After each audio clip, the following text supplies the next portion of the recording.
میلاد منانا بدعت ہے؟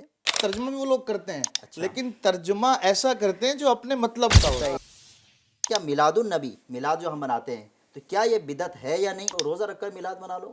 12 ربیع الاول ہے تو کہنے والے کہتے ہیں کہ نہیں ہے، تو 8 ربیع الاول ہے، 9 ربیع الاول ہے۔ اس دن اگر نبی پاک علیہ الصلوۃ والسلام کی وفات بھی اگر ہوئی تھی تو اس دن غم کے بجائے ہم خوشیاں مناتے ہیں۔ غریب کو کھانا کھلا دو، کسی غریب کی بیٹی کی شادی کرا دو۔ یہ فضول خرچی ہے کہ ایک ہوتی ہے عید الاضحیٰ اور ایک ہوتی ہے عید الفطر، دو ہی تو عیدیں ہیں، تو یہ تیسری عید کہاں سے آ گئی ذرا؟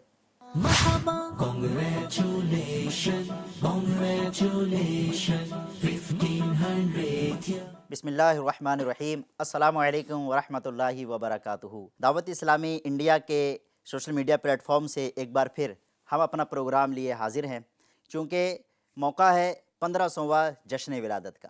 انشاءاللہ تعالی جشن ولادت ہمیں خوب دھوم دھام سے منانا بھی ہے، تو ناظرین ہمارے ساتھ آپ بنے رہیے۔ کیونکہ آپ کو یاد ہوگا کہ پچھلے ایپیسوڈ میں ہم نے آپ کو ایک سوال آپ کے سامنے کیا تھا۔ انشاءاللہ تعالی ان سوالات کے جوابات ہم علماء کرام سے لیں گے، قرآن و حدیث کی روشنی میں کیا واقعی جو آپ کے ذہن میں سوال ہے کہ اس کا جواب ہے بھی یا نہیں، اگر ہے تو قرآن و حدیث ہماری اس بارے میں کیا رہنمائی کرتا ہے۔ تو آپ کو یاد ہوگا کہ پچھلا سوال ہم نے اس سے ریلیٹڈ چھوڑا تھا کہ میلاد منانا بدعت ہے، اس سے متعلق ایک سوال تھا۔ تو چلے ناظرین بلا تاخیر ہم اپنے گیسٹ کی جانب چلتے ہیں۔ کیا ہر بدعت یہاں شامل ہوگی میلاد کے حوالے سے، یا آپ پہلے بیسک ہمیں انفارمیشن دیں؟ کچھ لوگ آج کل اس طرح کی گھوم رہے ہوتے ہیں جو ہر بات میں بدعت بدعت بدعت، بس ان کی زبان پہ بدعت کی ہی رٹ ہوتی ہے کہ یہ کام دکھا تو یہ بدعت۔ لیکن اگر ڈکشنری میں بدعت کا معنی دیکھیں تو اس کا مطلب ہوتا ہے نیا، انوکھا، جو پہل کام ہوا ہو اس کو بدعت کہتے ہیں۔ اب بدعت کی اگر اقسام دیکھی جائیں تو بنیادی طور پر دو قسمیں بنتی ہیں۔ اچھا، ایک بدعت حسنہ اور دوسری بدعت سیئہ۔ بدعت حسنہ اس کو کہتے ہیں کہ ہر وہ نیا کام جو شریعت کے اصول و ضوابط سے ٹکراتا نہ ہو اور مسلمان اس کو اچھا سمجھتے ہوں تو وہ بدعت حسنہ کہلائے گا۔ جیسے قرآن پاک کے اعراب لگنا، قرآن پاک پہ زبر زیر پیش لگنا، یہ نبی کریم صلی اللہ علیہ وسلم کے زمانے میں نہیں تھا، آپ کے بعد لگا، حجاج بن یوسف نے لگوایا۔ اسی طرح بدعت کی دوسری قسم آتی بدعت سیئہ۔ بدعت سیئہ اسے کہتے ہیں کہ ہر وہ نیا کام جو شریعت کے اصول کے خلاف ہو، جو شریعت کے اصول سے ٹکراتا ہو تو وہ بدعت سیئہ کہلائے گا۔ شان بھائی اس میں جو بہت بڑی کنفیوژن کریٹ ہوتی ہے وہ ایک حدیث پاک ہے، اچھا، اور اس کی بنیاد پر وہ کہتے ہیں نا کہ حدیث پڑھ لینا یہ کمال نہیں ہے، صحیح فرمایا حدیث کا ترجمہ اور میننگ جان لینا یہ بھی کمال نہیں ہے۔ جی۔ کمال یہ ہے کہ حدیث کی روشنی میں اس کی حقیقت تک پہنچ جانا۔ اب میں حدیث سنا دیتا ہوں جس سے انہیں بڑا وہم ہوتا ہے اچھا، اور یہ سمجھتے ہیں کہ ہر چیز مردود ہے، حالانکہ وہاں اشارہ موجود ہے۔ نبی کریم صلی اللہ علیہ وسلم نے ارشاد فرمایا من احدث فی امرنا ھذا ما لیس منہ فہو رد۔ یہ کہتے ہیں کہ جس نے فی امرنا مطلب دین میں، جس نے اس دین میں کوئی نئی چیز ایجاد کی، ما لیس منہ جو دین سے نہ ہو، فہو رد تو وہ مردود ہے۔ اب ان کی نظر میں یہ حدیث پاک تو آ جاتی ہے، جو بھی نئی چیز آئی اس کو بول دیا بھئی یہ بدعت ہے، مردود ہے اس حدیث کی بنیاد پر۔ لیکن ما لیس منہ جو قید ہے اس کو بھی تو سمجھنا چاہیے کہ جو دین میں ایسی چیز ایجاد کرے جس کی اصل قرآن اور حدیث میں نہ ہو، تو یہ تو ہم بھی کہتے ہیں، یہ بھی ہمارا مقصد بھی یہی ہے۔ الحمدللہ عز وجل اہل سنت کا مذہب مہذب مذہب ہے، اور وہ ایسا نہیں کرتے کہ حدیث کے ایک ٹکڑے پر عمل کریں اور ایک پر عمل نہ کریں۔ تو من احدث فی امرنا پہ تو یہ لوگ عمل کر لیتے ہیں، لیکن ما لیس منہ کو اگنور کر دیتے ہیں۔ ما لیس منہ کو غور کریں تو سمجھ آئے گا کہ وہ چیز، اچھا اس کا ترجمہ بھی وہ لوگ کرتے ہیں لیکن ترجمہ ایسا کرتے ہیں جو اپنے مطلب کا ہوتا ہے۔ صحیح۔ ما لیس منہ کا ترجمہ جو کریکٹ ہوگا، صحیح ہوگا، محدثین کی رائوں کے مطابق ہوگا، وہ یہی ہوگا ما لیس منہ، یعنی ایسی چیز جس کی اصل قرآن و حدیث میں نہ ہو۔ اب آپ دکھا دیں کوئی ایسی چیز جو ہم کرتے ہوں اور اس کی اصل قرآن و حدیث میں نہ ہو۔ صحیح ہے، یوں تو اشارتاً تو ہمیں سمجھ میں آ گیا، لیکن اب واضح طور پر بتائیں کہ کیا میلاد النبی، میلاد جو ہم مناتے ہیں، تو کیا یہ بدعت ہے یا نہیں، اس کو تھوڑا واضح کریں۔ اصل میں اس کے دو جواب دیے جاتے ہیں۔ جی، ایک تو یہ ہے کہ میلاد النبی بدعت اصلاً ہے ہی نہیں۔ اچھا،